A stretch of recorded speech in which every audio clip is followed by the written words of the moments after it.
I had a bad feeling about my own home, so I pretended to go on vacation, but I never left the city. Instead, I rented a run-down room across the street to watch my front door. While I was spying from behind a dirty curtain, an elderly neighbor took me by the hand and whispered 4 words that made my blood run cold. "At midnight, you will see." When midnight came, I fainted from what I saw. My name is Reginald Carter. I am 71 years old, and until 3 days ago, I thought I was losing my mind. But I wasn't losing my mind, I was losing my life. If you are watching this, please like and subscribe, because what I am about to tell you might just save your own life one day. Tell me in the comments where you are watching from, because I want to know how far my warning has traveled. It started on a Tuesday morning at the breakfast table. The smell of bacon usually made me hungry, but lately the mere scent of food made my stomach turn. My hands were trembling as I tried to lift my coffee cup.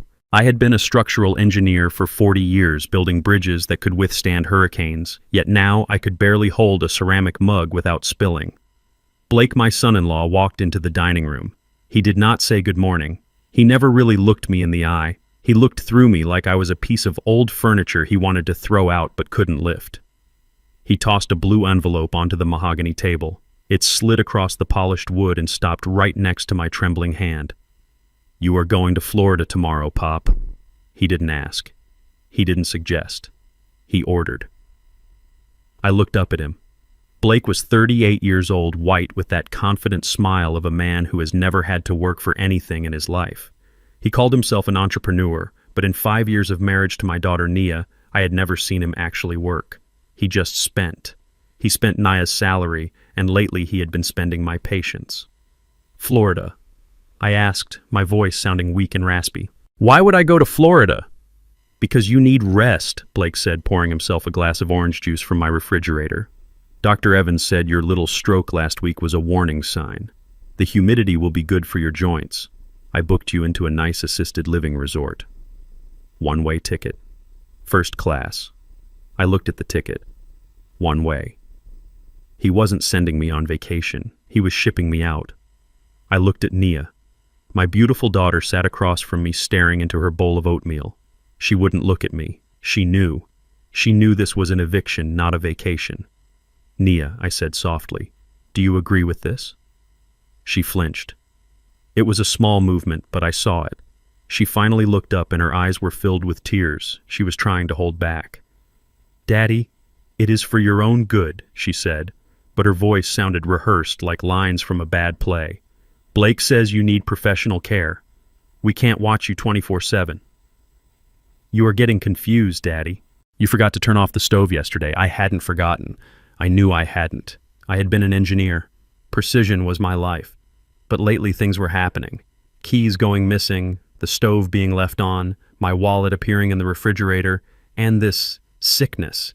This constant dizziness and nausea that Dr. Evans, Blake's friend from the golf club, dismissed as old age. "Fine," I said. "I will go." The relief on Blake's face was instantaneous and insulting. He smiled and patted my shoulder with a heavy, condescending hand.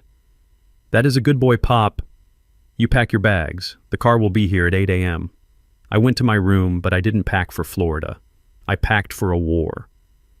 The next morning I played my part. I let Blake load my suitcases into the trunk of the luxury sedan he had ordered. He hugged me, and it felt like being squeezed by a python. "Don't worry about the house, Pop," he said, grinning. "We will take good care of it." I bet you will, I thought. I got into the car and watched them wave from the porch of my brownstone. My grandfather bought this land. My father built the foundation. I restored it brick by brick. It was worth millions now in a neighborhood that was rapidly gentrifying. And Blake looked at it not like a home, but like a winning lottery ticket. As soon as the car turned the corner and we were out of sight, I leaned forward to the driver. "Change of plans," I said. I held up a $100 bill. "Do not take me to the airport. Take me to 4th Street. The driver looked confused, but money talks. He turned the car around. 4th Street ran directly parallel to my street. The back of the buildings on 4th Street faced the front of my building. I had booked a room on Airbnb using an old email address Blake didn't know about. The car stopped in front of a crumbling building with peeling paint. It was a stark contrast to my pristine brownstone just 1 block over. I dragged my suitcase up 3 flights of stairs, my heart hammering in my chest, my legs feeling like lead. The room smelled of stale cigarettes and damp carpet. It was disgusting, but it had one redeeming quality: the window. I walked to the window and pulled back the greasy curtain. There it was, my house, my life. From this angle I could see the front door, the living room windows, and the master bedroom balcony. I opened my suitcase and took out the only thing that really mattered: my military-grade binoculars from my days surveying bridge sites. I pulled up a chair and I waited. For hours, nothing happened. The house was quiet, but I had a feeling in my gut, a feeling I hadn't had since I was walking inspection lines on suspension bridges in high winds. The structure was unsound. Something was about to snap. Around 4 in the afternoon, I saw movement in the hallway of the tenement building I was in. I cracked my door open to get some air because the room was stifling. Standing there was Mrs. Higgins. She was 75 years old, sharp as a tack, and had lived in this neighborhood since before it was trendy. She knew everything and everyone. She was holding a bag of groceries. She looked at me. She didn't look surprised. She didn't ask why Reginald Carter, the owner of the finest house on the block, was hiding in a dump like this. She just nodded. "I knew you weren't stupid, Reggie," she said, her voice rough like sandpaper. "Mrs. Higgins," I started to explain, but she cut me off. "Save your breath. You look terrible. Your skin is gray." "I feel terrible," I admitted, leaning against the doorframe. She walked over to me and took my hand. Her grip was surprisingly strong. She pressed something cold and jagged into my palm. I looked down. It was a rusty iron key. "That opens the old service gate in your back alley," she whispered. "The one your wife Beatrice, God rest her soul, used to use for the garden. Why are you giving me this, Mrs. Higgins?" She looked left, then right, down the empty hallway, then leaned in close. Her eyes were full of a fear I had never seen in her before. "Because you need to see. You need to get close. Your dog Buster didn't die of old age last week, Reggie. And you aren't sick from old age either." My blood ran cold. Buster, my German shepherd, had died suddenly 3 days ago. Blake said his heart just gave out. "What do you know?" I demanded, gripping her arm. She pulled away gently. "I can't say it here. Walls have ears, and that son-in-law of yours has eyes everywhere. But you take that key. Go to the back garden tonight. Wait in the hydrangeas." She started to walk away, then stopped and looked back. "At midnight, Reggie. At midnight you will see and you will understand everything, and God help you when you do." She disappeared into her apartment, leaving me standing in the hallway with a rusty key and a heart filled with terror. I went back to my window and raised my binoculars. The sun was setting. The streetlights flickered on. My house looked peaceful. Warm golden light spilled from the living room windows. It looked like the perfect American home. But as the hours ticked by, I watched the transformation. At 9 p.m., a van pulled up. Men in black t-shirts got out carrying large, heavy cases. They weren't moving furniture. They were bringing equipment in. At 10 p.m., the luxury cars started arriving. Ferraris, Lamborghinis, Bentleys. They parked all along the street, blocking fire hydrants and driveways. I watched Blake open the front door. He wasn't wearing his usual casual clothes. He was wearing a tuxedo. He greeted the men getting out of the cars with handshakes and backslaps. He looked like the owner of the world. And then I saw Nia. My heart broke. She was standing by the door wearing a dress that was far too short, holding a tray of drinks. She wasn't greeting guests as a hostess. She was working. I looked at the clock. 11:30. Mrs. Higgins' words echoed in my mind. "At midnight you will see." I grabbed the rusty key, I grabbed my binoculars, I left the apartment and ran down the stairs, ignoring the dizziness, ignoring the pain in my joints. I crossed the dark alleyway that separated our streets. My hands were shaking so bad I could barely fit the key into the lock of the old iron gate covered in ivy. It groaned and clicked. I slipped inside my own backyard. I crept through the shadows, moving toward the house I had built with my own money and sweat. I hid in the thick hydrangea bushes just under the living room window. The music was loud now, thumping through the glass. I raised myself up slowly, inch by inch, until I could see through the gap in the velvet curtains. I looked inside and my breath stopped. My living room was gone. The furniture my wife and I had collected for 30 years was pushed against the walls or gone entirely. In the center of the room were green felt tables, roulette wheels, card tables, stacks of chips. It was a casino, A high-stakes illegal casino operating right in my living room. Smoke filled the air. Men were shouting and laughing, throwing stacks of cash onto my antique coffee table. But that wasn't what made me faint. I shifted my gaze to the fireplace. Above the mantel, there had always been a large oil painting of my late wife Beatrice. It was my most prized possession. The painting was gone. In its place was a large digital screen displaying odds and bets, and leaning against the fireplace waiting to be used as firewood was the frame of Beatrice's portrait. The canvas had been ripped out. I felt a sharp pain in my chest, like a knife twisting. My vision blurred. The world tilted sideways. The last thing I saw before the darkness took me was Blake standing on a chair holding up my grandfather's gold pocket watch, auctioning it off to a man with a scar on his face. And then I hit the ground. I crouched there in the dirt behind the hydrangea bushes, and my knees popped with a sound that seemed loud enough to wake the dead. But nobody heard me because the noise coming from my house was deafening. It wasn't just music, it was a physical force shaking the very foundation I had poured with my own hands 40 years ago. The bass thumped against my chest, matching the frantic rhythm of my heart. I looked at the driveway and the street beyond. It looked like a luxury car dealership had exploded on my front lawn. There were Bentleys, Rolls-Royces, and customized sports cars parked on the grass, destroying the landscaping Beatrice had tended to for decades. These weren't the cars of friends or neighbors. These were the cars of predators, men who had so much money they didn't care whose lawn they ruined. I crept closer to the window, my breath forming small clouds in the cold night air. The curtains were drawn, but there was a gap just wide enough for me to see the nightmare unfolding inside. My living room, the place where I had taught Nia to read, the place where Beatrice and I had danced on our anniversaries, was gone. In its place was a den of vice that looked like it belonged in a movie about gangsters. The air inside was thick with cigar smoke hanging like a blue fog over the green felt tables. I saw men I didn't recognize, men with cold eyes and expensive suits throwing chips onto the tables. They were drinking from my crystal glasses, the ones we saved for Christmas, and ashing their cigars on my hardwood floors. I watched a man spill red wine on the Persian rug Beatrice had inherited from her mother.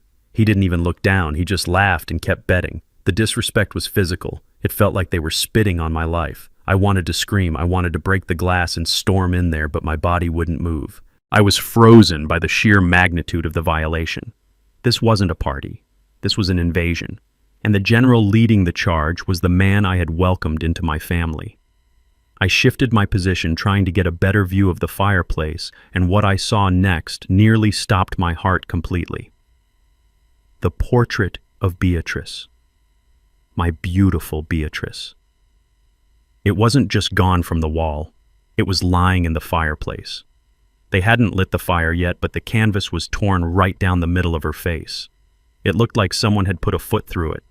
Seeing her smile ripped apart like that hurt more than any physical blow. It was a message. It said that the past didn't matter.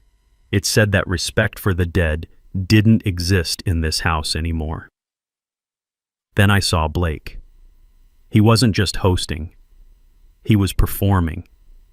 He was standing on top of my dining room table, the solid oak table where we had shared Thanksgiving dinners for 30 years. He was holding something up to the light, a gold object that glinted under the chandelier. I squinted through my binoculars and a gasp got stuck in my throat. It was my collection of vintage pocket watches. My grandfather had given me the first one when I graduated engineering school. I had spent a lifetime collecting them, restoring them, keeping them safe for the next generation. And there was Blake auctioning them off like cheap trinkets at a flea market.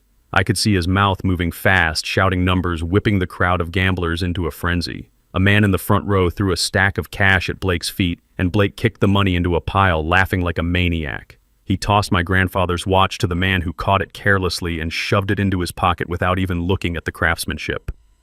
Blake looked triumphant. He looked like a king in a castle he hadn't built, spending treasure he hadn't earned.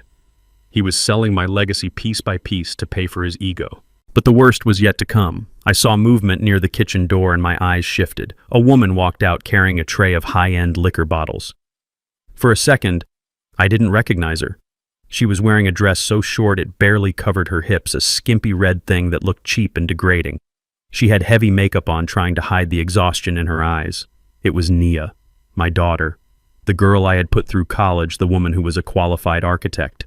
She wasn't an architect tonight. She was a waitress, a servant in her own father's house. I watched a man grab her arm as she passed by. He whispered something in her ear and laughed. Nia didn't slap him. She didn't pull away. She forced a smile, a terrible, broken smile, and poured him a drink. Seeing that smile broke me. It was the smile of someone who had given up, someone who had been beaten down until they had no dignity left. Blake had reduced my brilliant, strong daughter to a prop in his twisted game. He had stripped her of her pride, just as he had stripped my house of its memories. The rage rose up in my throat, bitter and hot, like bile. I started to stand up. I didn't care if I was old. I didn't care if I was outnumbered. I was going to kill him. But as I tried to rise, a sudden explosion of pain detonated in my chest. It wasn't like anything I had felt before. It wasn't just a heart attack. It felt like my blood had turned to acid. The dizziness that Dr. Evans had dismissed as old age came back with the force of a tidal wave. My vision blurred violently, turning the bright lights of the casino into streaks of neon fire. My legs gave out instantly. I collapsed backward, crashing into the thicket of rose bushes Beatrice had planted along the wall. The thorns tore through my shirt, digging into my skin like 100 tiny knives, but I couldn't feel the sting. All I could feel was the crushing weight on my chest and the fire in my veins. The poison. I realized it then with a clarity that was terrifying. I wasn't sick. I was being poisoned. The nausea, the weakness, the tremors, it was all part of the plan. And tonight the shock had accelerated it. I lay there tangled in the thorns, blood seeping from the scratches on my arms and face. I couldn't move my limbs, my body was shutting down.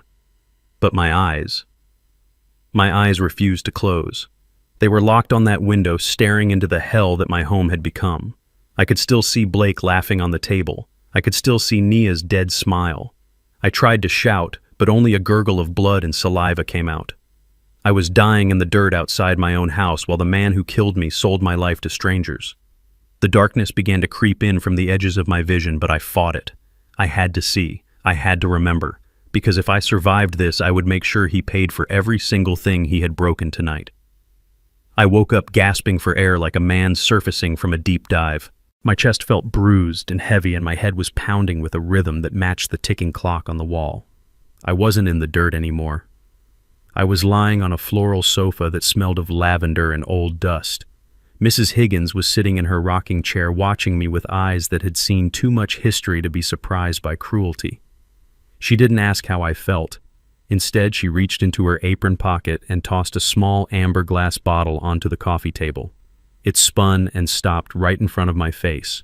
It had no label, just a residue of glue where one used to be. I looked at it confused, my vision still swimming. "Where did you get this?" I asked, my voice sounding like gravel in a mixer.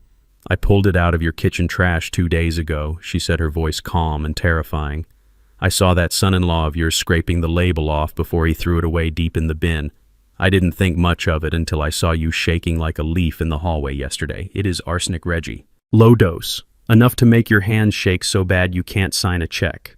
Enough to make you confused so you think you are losing your mind. But not enough to kill you quick. He wants you slow, Reggie. He wants you weak so you can't fight back when he takes the deed." I stared at the bottle. The sickness, the dizziness, the tremors that Dr. Evans said were just part of aging. It wasn't age, it was murder in slow motion. I was living proof of a crime in progress. Rage flooded my system, pushing out the fear. I tried to sit up, but the room spun violently. I reached for my pocket, patting my jacket for my phone. "I have to call the police," I said, my voice rising. "I have to tell them what he is doing. He is running a casino in my house. He is poisoning me." I started to dial 911, but Mrs. Higgins stood up faster than I thought possible for a woman her age. She slapped my hand down, and then she slapped my cheek. It wasn't hard, but it was sharp enough to snap my focus back to her. "Stop it," she hissed. "Think Reggie used that engineer brain of yours. You call the police now, and what happens? They show up and see a black man claiming his white businessman's son-in-law is poisoning him with no proof but an old lady's word and a bottle from the trash. They see a man who looks sick, confused, and erratic. Blake will say you are senile. He will say you are having an episode. He will say he threw out an old bottle of cough syrup. He will hide that bottle and clear out that casino before the squad car even parks. You are a confused old black man in their eyes, and he is a successful white entrepreneur. You lose that fight every time. And once the police leave, he will know you know. He won't wait anymore. He will finish the job tonight. You need proof. You need to catch him with his hand in the jar. You need to go back in there and play the game better than him. You are alive, Reggie, which means you still have a move to make." She was right. The bitter taste of truth was harder to swallow than the poison. I spent the next few hours regaining my strength, drinking the strong black coffee Mrs. Higgins brewed and eating dry toast to settle my stomach. At exactly 7 a.m., I walked across the street. The sun was shining on my brownstone as if the night before had never happened. The luxury cars were gone. The street was quiet. I unlocked the front door and stepped inside, my heart hammering against my ribs like a trapped bird. I expected to smell stale smoke and spilled alcohol. Instead, the air was thick with the chemical sting of industrial bleach. It burned my nostrils and made my eyes water. The house was spotless. The green felt tables were gone. The furniture was back in place, pushed to their exact original spots. Even the portrait of Beatrice was back over the mantel, though I could see a faint line where they had taped the canvas back together from the behind. It was a perfect illusion. I walked into the kitchen, Blake and Nia were sitting at the island eating pancakes and drinking orange juice. The domestic scene was so normal it was terrifying. Blake looked up and his fork froze halfway to his mouth. For a split second I saw the panic in his eyes, the sheer terror of seeing a ghost he thought was halfway to Florida. But then the mask slipped back on. Poppy stammered, standing up so fast his chair scraped loudly against the floor. "You are back. We thought you were on the plane. We missed you so much we were just cleaning up to keep busy." I gripped the handle of my suitcase so hard my knuckles turned white. I looked at the man who had auctioned off my life hours ago. I looked at the daughter who had served drinks to strangers in my home. I forced my face into a mask of confusion and fatigue. I missed my flight. I lied my voice flat and cold. And I forgot my heart medication. I need to rest. I walked past them towards my bedroom, leaving them standing in the kitchen, terrified of the man they failed to kill. The silver spoon hit the ceramic tile with a violence that made everyone jump. It spun on the floor, a silver blur of guilt, before coming to a rest at Blake's feet. He didn't pick it up. He just stared at me, his mouth opening and closing like a fish pulled onto a dock. The arrogance I had seen last night, the king standing on the table auctioning my life away, was gone. In its place was raw panic. "Pop," he stammered, his voice cracking in a way that would have been pathetic if he wasn't trying to kill me. "You are back. We didn't expect you. I mean, we are so happy you are here. We missed you. We were just saying how empty the house felt without you." His eyes were darting around the room, scanning for anything they might have missed during their frantic cleanup. I looked at Nia. She was studying her orange juice like it contained the secrets of the universe, refusing to meet my gaze. She looked exhausted, her makeup applied heavily to cover the dark circles from a night of serving drinks to gangsters. The smell of industrial bleach was still burning my nostrils, masking the scent of expensive cigars and cheap perfume. But to them, I was just a senile old man who should have been halfway to Florida. I didn't scream. I didn't ask why there were scratch marks on the hardwood floor or why the furniture was slightly out of alignment. I just stared at Blake until he looked away.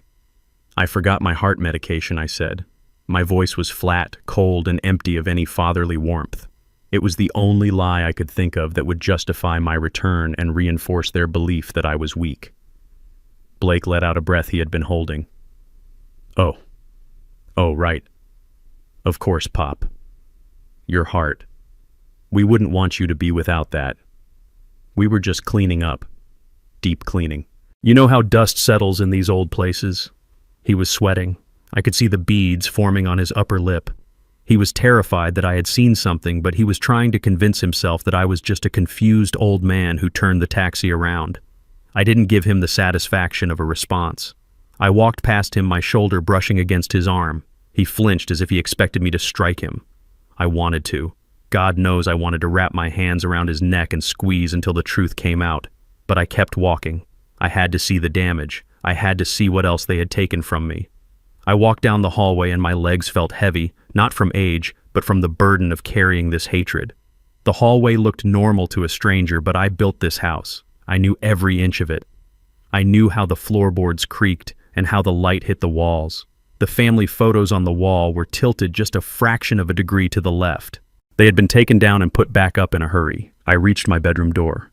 My sanctuary. The place where Beatrice and I had whispered our secrets in the dark and planned our future. I pushed the door open and stepped inside. The room was freezing. The window was open, likely to air out the smoke from whatever they had been doing in here. The bed was made with military precision, too perfect, too tight. The air smelled of unfamiliar cologne. Blake had been in here. He had been rooting through my life, violating my privacy in the one space that was supposed to be mine alone. I walked over to the closet. My clothes were pushed to the side. Boxes of old letters were overturned. They hadn't even tried to be careful in here. They thought I was gone for good. They thought they had time to stage the room later. I went straight to the large oil painting of the Brooklyn Bridge that hung on the far wall. It was a painting Beatrice had bought me for our 10th anniversary because she knew how much I loved the engineering of it. I gripped the frame and swung it open. Behind it was my wall safe. It wasn't locked. The digital keypad had been drilled through a crude and violent job that ruined the mechanism. The door hung open like a broken jaw. I looked inside and felt a hollow ache in my chest. Empty. The deed to the house, the life insurance policies, the bonds I had bought for Naya's future children. Everything was gone. They hadn't just thrown a party. They had liquidated me. They had stripped the meat from the bone. I ran my hand along the cold metal of the empty safe. This was why they needed me gone. This was why they needed me declared incompetent. They had the papers, but they couldn't use them until they got rid of me. They had stolen my legacy, and now they were just waiting for my heart to stop so they could cash it in. I closed the safe and put the painting back. I didn't have time to grieve the loss of papers. Papers could be replaced. My life could not. I walked into the master bathroom and locked the door behind me. The click of the lock was the most satisfying sound I had heard all day. I turned on the faucet full blast, letting the water roar into the basin. It was an old trick I learned on construction sites to drown out conversations and confuse listening devices. I sat on the edge of the tub and pulled out my phone. My hands, which had been shaking since yesterday, were suddenly steady. I wasn't a victim anymore. I was an engineer, and I had a structural failure to fix. I scrolled through my contacts until I found a number I hadn't used in 10 years. Tyrell. We had worked together on the I-95 bridge project. He wasn't just a structural specialist. He was a paranoid genius who knew everything about surveillance. He was the kind of man who could bug a birdhouse from 3 blocks away. I typed a message, my thumbs moving fast. Code red. Structure compromised. I need eyes and ears. Full package. Meet me at the park bench by the duck pond. 1 hour. I hit send and deleted the message immediately. I splashed cold water on my face, staring at my reflection in the mirror. The eyes staring back weren't the tired eyes of an old man ready for a nursing home. They were the hard, cold eyes of a man who was about to bring the whole house down. I dried my face, unlocked the door, and walked back out into the lion's den. I had an hour to get out of the house without raising suspicion. I had to play the part. I had to be the confused, sick old man one last time before I became their worst nightmare. I grabbed my chest, let out a small wheeze, and shuffled toward the kitchen where my executioners were waiting. I walked back into the house, clutching a small paper bag from the pharmacy, which was my cover for meeting Tyrell. Inside the bag, hidden under a box of aspirin, were 3 tiny devices that looked exactly like standard Phillips head screws. Tyrell had come through. I put on my best performance of a shuffling, confused old man because nobody suspects the elderly of espionage. I wandered into the living room, muttering about looking for my reading glasses while my hand slipped into my pocket. Blake was on the patio smoking a cigar with his back to the glass, so I had a window of opportunity. I leaned against the door frame of the kitchen and swapped a screw on the light switch plate. It took 4 seconds. 1 down. I shuffled to the living room, running my hand along the bookshelf, feigning balance issues. I swapped a screw on the mounting bracket of the flat-screen TV. 2 down. The last one was the most dangerous. I needed eyes in the hallway right outside their bedroom. It was high up on the smoke detector. I dragged a dining chair over and stood on it, wheezing loudly in case they heard me, so I could claim I was trying to change a battery. My hands were steady as I drove the camera screw into the plastic casing. By the time Blake came back inside, smelling of expensive tobacco, I was sitting in my recliner, panting slightly, with the newspaper upside down in my lap. I had eyes everywhere. I retreated to my bedroom and locked the door, engaging the deadbolt I had installed years ago. I pulled out the tablet Tyrell had synced to the cameras and put on my noise-canceling headphones. The screen flickered to life, and the clarity was terrifying. I could see the grain of wood on the kitchen table and the dust motes dancing in the afternoon light. Blake walked into the frame. He was pacing, holding his phone to his ear, his face twisted in a snarl I had never seen when he looked at me directly. He was talking to someone named Marcus, probably the loan shark Tyrell had warned me about. I turned up the volume, and the audio was crisp enough to hear his heavy breathing. I heard him say words that will haunt me until I die.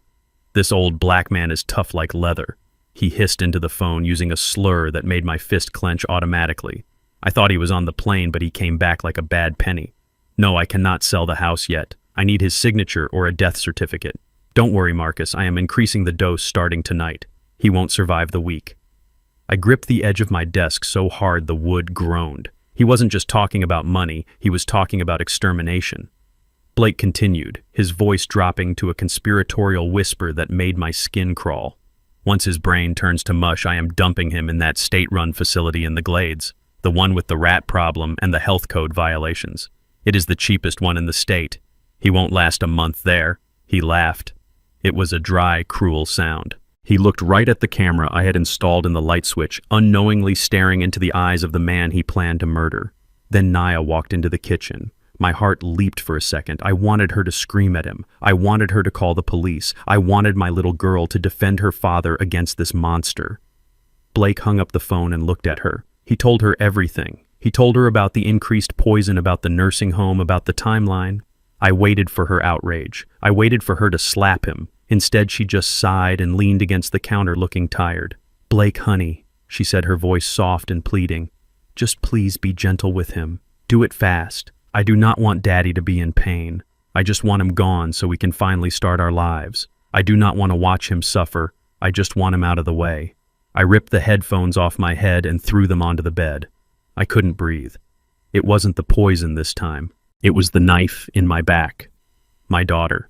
The girl I taught to ride a bike. The woman I walked down the aisle. She didn't want to save me. She just didn't want to feel guilty about watching me die. That sentence killed Reginald Carter, the father. The man sitting in that chair now was someone else entirely. I wiped my face, but my eyes were dry. I didn't have any tears left for them. The psychological warfare began before I even had my morning coffee. I woke up reaching for my glasses on the nightstand, the same spot I had placed them every night for 20 years. My hand patted empty wood. I sat up, blinking against the blurry room, feeling that first spike of panic. I spent 20 minutes crawling on my hands and knees, patting the carpet, checking under the bed, feeling humiliatingly helpless. Blake walked in, holding them by the temple piece, twirling them like a toy. "Pop, you left these in the refrigerator again," he said, shaking his head with a look of practiced pity. "I know I didn't. I know, I never go to the fridge at night." But I took them with a trembling hand and thanked him, because that is what a confused old man would do. It didn't stop there. My wallet vanished from my back pocket and reappeared in the bathroom sink, soaking wet. My heart medication was missing from the medicine cabinet, and I found it inside a box of cereal in the pantry. Every time I turned around, Blake was there, looming over me, asking, "Pop, are you okay? You seem so confused lately." He was trying to break my mind, trying to make me doubt my own reality, so that when he told the world I was crazy, I would be halfway to believing it myself. Then came the cold. I was sitting in the living room reading a book when I started to shiver violently. The air coming from the vents wasn't just cool, it was Arctic. I checked the thermostat on the wall. It was set to 60 degrees. I turned it up to 72, but 10 minutes later it was back down to 60. Blake walked in wearing a t-shirt, looking at me wrapped in 3 wool blankets, my teeth chattering. "Pop, why are you shaking? It is 80 degrees outside," he said, smirking. "Are you getting sick again?" He wanted me weak. He wanted me to look frail and broken, so when he told people I was losing it, they would believe him without question. He was gaslighting me, systematically erasing my confidence in my own senses. I knew I had to escalate. If he wanted a senile old man, I would give him a performance that would make him think he had won the lottery. I waited until late afternoon, when the sun was casting long shadows across the living room floor. Blake was in the kitchen making himself a drink, his back to me, but I knew he was listening. I sat in my rocking chair, the one Beatrice used to knit in, and I started talking to the empty space next to me. "Beatrice, honey, I told you to wear the blue dress," I whispered, my voice soft and affectionate. I laughed gently, reaching out to stroke the air as if touching a cheek. I heard the clink of glass in the kitchen stop. Blake walked to the doorway, his eyes narrowing. "Who are you talking to, Pop?" he asked, his voice tight with suspicion. I looked at him with vacant, glassy eyes staring right through him. "Your mother," I said, smiling with a terrifying serenity. "She is right here, son." "Cannot you see her? She says you look tired." Blake turned pale. He looked at the empty chair and then back at me. I could see the wheels turning in his head. He thought the poison was finally rotting my brain. He thought the arsenic was making me hallucinate. But I had one more card to play, a card so humiliating I knew no man would fake it unless he had no pride left. I filled a small water bottle from the bathroom tap and hid it in my pocket uncapped. I walked into the hallway where Blake was standing, still looking at the empty chair. I stopped mid-stride, squeezed the bottle in my pocket, and let the warm water soak the front of my trousers. I looked down at the dark stains spreading on my beige pants and then looked up at Blake with sheer terror and shame. I had an accident," I stammered, letting my chin quiver. "I didn't feel it coming, son. I am sorry. I am so sorry." The look of disgust on Blake's face was instantaneous and absolute. He stepped back as if I were contagious, shielding his expensive shoes from the imaginary urine. "Oh God, Pop," he groaned, covering his nose even though it was just water. "That is disgusting. Go change. Just go change right now." He didn't offer to help. He didn't show an ounce of compassion or concern for his father-in-law. He just turned around and pulled out his phone, his fingers flying across the screen. I retreated to my room, walking with the shuffle of a broken man. But as soon as I closed the door, I pressed my ear against the wood. I heard him dialing frantically. "Dr. Evans, it is Blake," he said, his voice urgent and triumphant. "You need to come tomorrow. The old man is gone. Completely gone. He is hallucinating, talking to dead people, wetting himself in the hallway. He cannot take care of himself anymore. We need those papers signed now. Tomorrow morning. Yes, I will pay double. Just get here." I leaned against the doorframe and smiled a cold, hard smile. He had swallowed the bait, hook, line, and sinker. He thought he was winning. He thought I was broken. He didn't know he had just invited a witness to his own destruction. Tomorrow wasn't going to be my end. It was going to be the beginning of his. He was bringing a doctor into a house rigged with cameras to examine a man who was sharper than he had ever been. He was digging his own grave and handing me the shovel. The house was silent, but it wasn't the silence of peace. It was the silence of a prison holding its breath. The digital clock on my nightstand read 2:14 a.m. I knew Blake checked the hallway camera every hour on the hour because he was paranoid about me wandering, but he didn't know about the blind spot in the guest bedroom window. I moved with the precision that had defined my 40-year career as a structural engineer. I didn't open the window because the sash was wired to the alarm system Blake had installed yesterday. Instead, I went for the frame itself. I pulled a small flathead screwdriver from the hem of my pajama pants where I had sewn it earlier. I worked the screws out of the molding one by one, catching them in my hands so they wouldn't hit the floor. Beatrice always said my hands were steady enough to defuse a bomb, and tonight they had to be. I removed the entire interior casing, exposing the counterweights inside the wall. I gently lifted the sash out of its track, bypassing the magnetic sensor completely. It was a trick I learned retrofitting historic buildings in the 80s. I slipped through the opening and lowered myself onto the trellis of ivy Beatrice had planted. My joints screamed in protest, but I gritted my teeth and climbed down, landing softly in the mulch. I didn't look back.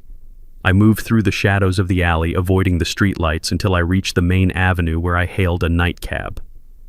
I gave the driver an address in the financial district. 20 minutes later, I was standing in the lobby of a glass and steel tower staring at the directory. Aisha Thorne. She had been Beatrice's lawyer, fierce, brilliant, and absolutely terrifying to anyone who crossed her. I had called her emergency line from the park. She was waiting for me. I rode the elevator to the 42nd floor, my reflection in the chrome doors showing a tired old man in a trench coat over pajamas. But my eyes were burning with a cold fire. Aisha met me at the glass doors of her firm. She didn't ask why I looked like a fugitive. She just led me to her corner office and poured me a glass of water. Her desk was covered in files she had pulled since my call. She looked at me with eyes that were sharp and assessing. "Reginald," she said, her voice clipped and professional. "You were right to come. I pulled the credit reports, but I found something much worse." She turned her monitor around so I could see. It was a digital copy of a loan application submitted 12 hours ago. It was a request for a hard money loan against my brownstone for $1 million. But it wasn't the amount that made my stomach turn, it was the signature line. It was signed by Blake as temporary guardian of Reginald Carter. I stared at the screen, feeling the blood drain from my face. "He hasn't even gotten the court order yet," I whispered, my voice trembling with rage. "How did he do this?"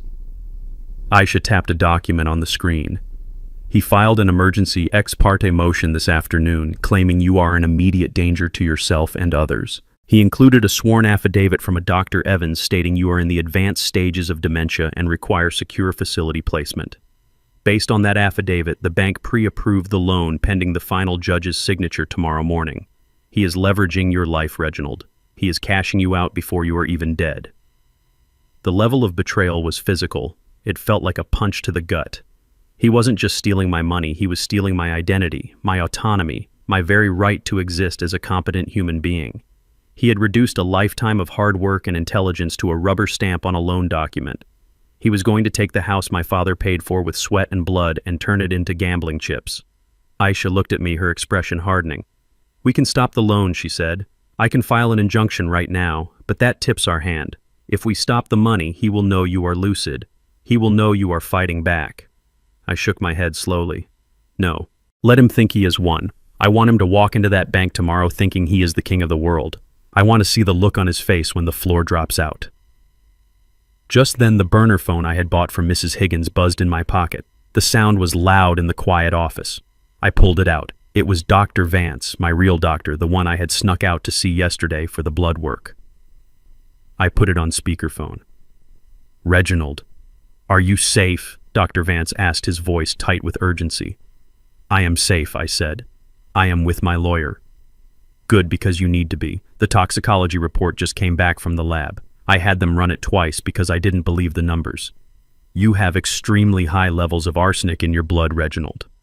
It is 5 times the lethal limit for chronic exposure. You should be in a coma right now. Your kidneys are functioning at 60%.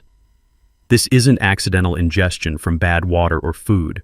Someone is dosing you heavily. If you go back to that house, you will be dead in 48 hours. The room went dead silent. Aisha looked at me, and for the first time, her professional mask slipped, revealing genuine horror. Arsenic, the poison of choice for cowards. It explained everything, the metallic taste in my mouth, the nausea, the shaking hands. He wasn't just gaslighting me, he was actively killing me while smiling in my face. "This is attempted murder," Dr. Vance continued. "I am required by law to report this to the police. I need to call them now." "No," I said sharply. "Not yet. Give me 24 hours. "Reginald, this is crazy," Dr. Vance argued. "You are walking back into a death trap." "I am not walking into a trap," I said, my voice steady and cold. "I am the trap. If the police go there now, he claims it was an accident. He claims I took something by mistake. He has a crooked doctor to back him up. I need him to sign that paper tomorrow. I need him to commit the fraud. I need him to try to finish the job while the cameras are rolling." I looked at Aisha. She nodded slowly, understanding the game. I hung up the phone. I stood up and walked to the window, looking out at the city lights. I felt a strange calm settle over me. The fear was gone. The hesitation was gone. The man who walked out of that office wasn't a victim. He was an executioner waiting for the dawn. I leaned over Aisha's desk, staring at the document that was supposed to sign my life away. It was a durable power of attorney giving Blake full control over my assets, medical decisions, and housing. At the bottom was my signature. To a bank teller or a judge, it looked authentic. The loop of the C was right. The sharp finish on the T was there. But Blake had made one fatal mistake. He didn't know he was forging the signature of a structural engineer. I pulled a protractor from my pocket, a habit from 40 years on job sites that I never broke. I laid it over the paper. "Look at the capital R," I said, my voice low and steady. "When I sign my name, I always cross the vertical line of the R at exactly 45 degrees. It is muscle memory. It is geometry. I have done it that way since drafting school." I tapped the forgery. "This line is at 30 degrees. It is too steep. It lacks the precision of a man who respects the math." Blake traced this from an old birthday card or a check, but he didn't understand the mechanics of the hand that wrote it. He tried to steal my name, but he only stole the image of it. He missed the soul. Aisha looked closer, her eyes narrowing. "That is enough to contest it in court," she said. "We can hire a handwriting expert. We can tie this up in litigation for months." I shook my head. Litigation takes time. Time I do not have. The poison is in my veins now. I need to stop him tomorrow morning, not 6 months from now. If we fight this in court, he will just find another way to kill me before the hearing. I need to break his legs before he even starts running. Aisha sat back, tapping her pen against her chin. "You are right, Reginald. If we sue, he claims you signed it during a lucid interval. He claims the angle doesn't matter. He still gets the loan approved while we argue. We need to nuke the bridge before he tries to cross it." She pulled up a new file on her computer. "We are going to transfer the deed to the brownstone immediately. Not to another person, but to a revocable living trust. We will timestamp the transfer electronically tonight. By the time the bank opens at 9 a.m. to process Blake's loan, the property won't be in your name anymore. It will belong to the entity. His power of attorney allows him to act for Reginald Carter individual, but it gives him zero authority over the trust. The collateral for his $1 million loan will vanish into thin air." I watched her type, feeling a surge of adrenaline. It was a demolition job. Controlled, precise, irreversible. "What do we call the trust?" I asked. Aisha looked at me, her expression softening just for a moment. "The Beatrice Carter Memorial Trust," she said. "Let your wife protect you one last time." I felt a lump in my throat. Beatrice. She had hated Blake from the moment she met him. She used to say his eyes were too empty. Now even from the grave she was going to stop him. "Do it," I said. Aisha hit enter. The printer whirred to life. I signed the documents, my hand steady, my R crossing at exactly 45 degrees. We notarized it right there in the office with her paralegal who had come in late. The electronic filing confirmation popped up on the screen at 3:18 a.m. It was done. When Blake walked into that bank tomorrow, he wouldn't be holding a golden ticket. He would be holding a handful of ash. He would try to sell a house that no longer existed on his radar. I left Aisha's office with a copy of the trust document folded inside my jacket pocket right next to my heart. The city was quiet, the kind of deep silence that only happens right before the sun breaks. I took a cab to the corner of my block and walked the rest of the way through the alley. The ivy trellis was harder to climb going up. My muscles burned, and the arsenic made my head swim with every exertion. But fear is a powerful fuel. I reached the window ledge and pulled myself up, my breath coming in ragged gasps. I slid through the opening and into the guest bedroom. It smelled of the bleach they had used to clean the casino away. I worked fast, reversing my engineering. I slid the sash back into the counterweights. I replaced the interior casing. I screwed every screw back into its original hole, wiping the heads to remove any scratches. I even dusted the sill to hide my footprints. I was a ghost haunting my own house. I crept back to the master bedroom. The door was still locked just as I had left it. I unlocked it from the inside and lay down on the bed fully clothed except for my shoes, which I hid under the mattress. I stared at the ceiling, watching the shadows lengthen as dawn approached. My heart was hammering against my ribs, a frantic drumbeat of anticipation. Down the hall, I heard a floorboard creak. Blake was waking up. He was probably checking his phone, smiling, thinking about the $1 million he was going to steal in a few hours. He didn't know the house he was sleeping in wasn't mine anymore. He didn't know the trap had already snapped shut. I closed my eyes and slowed my breathing, preparing for the performance of a lifetime. The game was set. The pieces were moving. And I was ready to watch him fall. The smell of roast beef filled the dining room, but to me it smelled like a funeral parlor. Blake had insisted on cooking. He called it a celebration dinner, a welcome home feast for the father he loved so much. He had set the table with Beatrice's good china, the plates with the gold rims that we only used for Thanksgiving. It was a desecration. I sat at the head of the table, my hands resting on the white tablecloth, trying to control the tremors that were partly from the arsenic already in my system and partly from the sheer rage boiling in my gut. Nia sat to my right, looking pale and small. She wouldn't meet my eyes. She pushed her peas around her plate with a fork, the scraping sound loud in the tense silence. Then Blake walked in from the kitchen holding a decanter of red wine. He didn't pour it at the table. He had already poured 3 glasses. He carried 2 in one hand and 1 in the other. He placed the single glass in front of me with a flourish. It was filled to the brim, the liquid dark and heavy like Venus blood. "Drink up," Pop Blake said, sitting down opposite me and raising his own glass. It is a vintage Cabernet, very expensive. It is good for the heart, it gets the blood flowing. I looked at the glass. The light from the chandelier caught the surface, and for a second I imagined I could see the powder dissolving in the depths. Arsenic is tasteless, odorless, and colorless, but in that moment I could smell the metallic tang of death coming off it in waves. "I am not thirsty," I said, my voice raspy. "My stomach is upset, son." Blake's smile didn't waver, but his eyes went cold. "Just a sip, Reginald.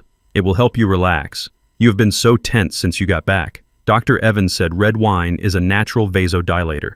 We want you healthy for your trip to the facility, don't we?" He wasn't asking. It was a command wrapped in a lie. He leaned forward, staring at me with the intensity of a predator waiting for the trap to spring. "Drink," he said softly. "For the family." I knew I had to do it. If I refused, he would force it down my throat or find another way.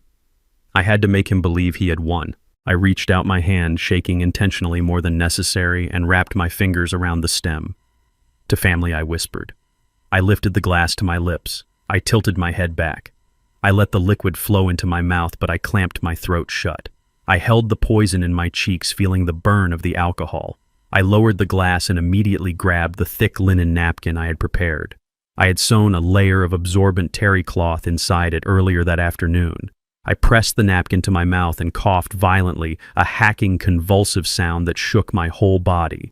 Into the folds of the cloth I spat the wine, every drop.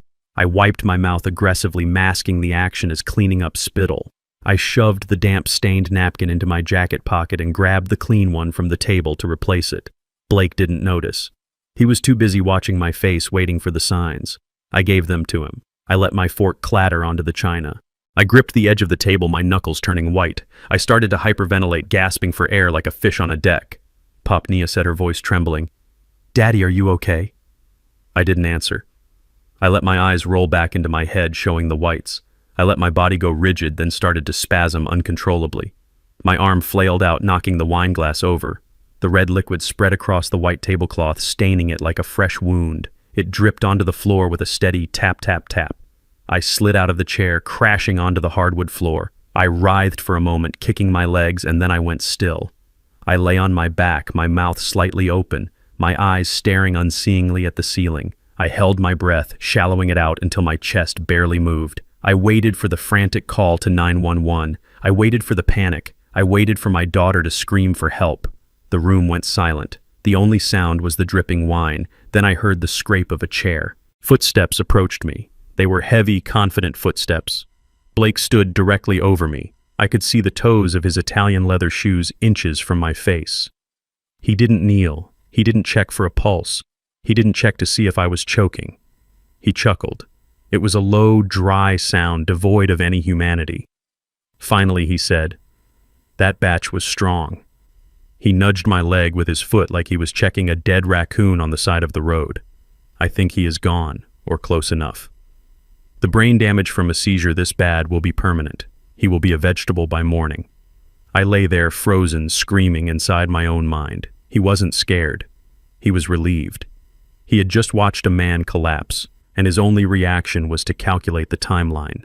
Nia Blake said, his voice sharp and authoritative, "Stop crying. We knew this was coming. He was old. He was sick. We just helped nature along." "I cannot look at him, Blake," Nia sobbed, but she didn't move to help me. She didn't come to my side. She stayed in her chair, paralyzed by her own weakness. "You do not have to look," Blake said.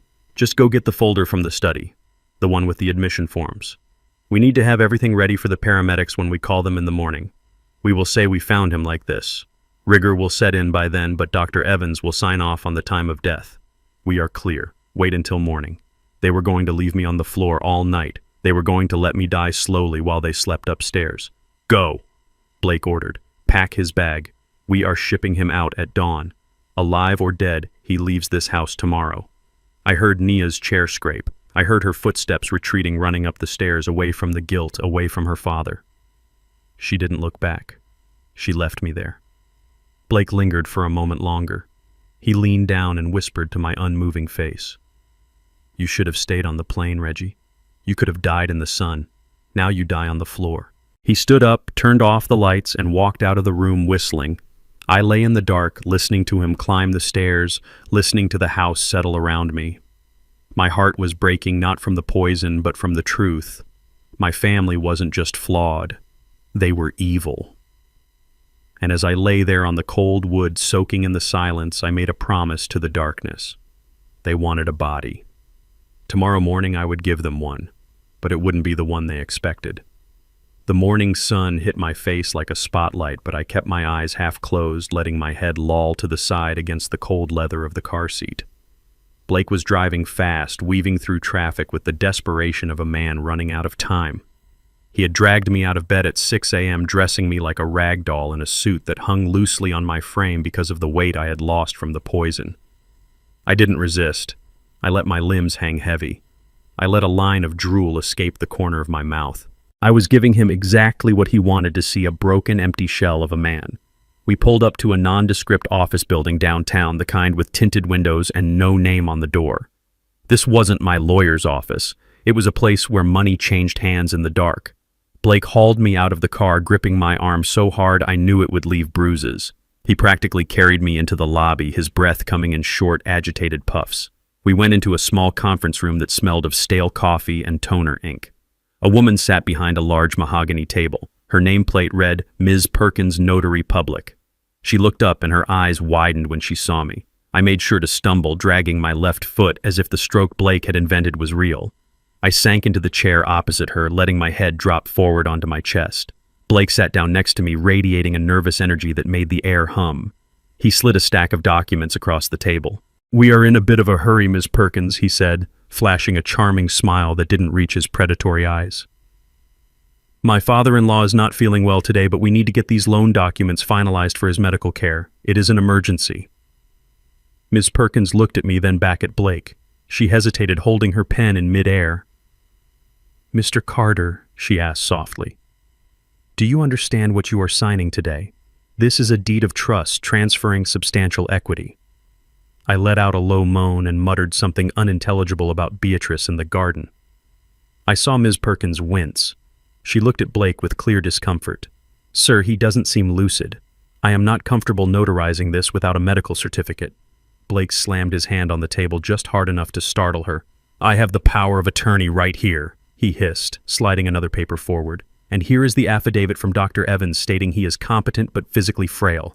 Do your job." "We are paying for a rush service, not a moral lecture." Ms. Perkins shrank back, intimidated. She picked up the stamp. She was going to do it.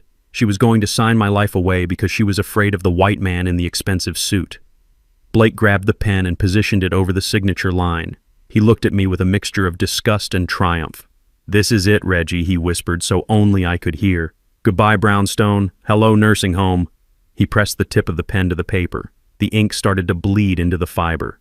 He was 1 second away from stealing $1 million, 1 second away from erasing my legacy. I held my breath, waiting for the thunder, and then it struck.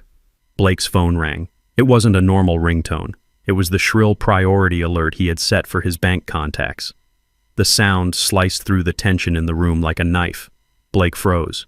He looked at the phone, then at the paper. He could have signed. He should have signed.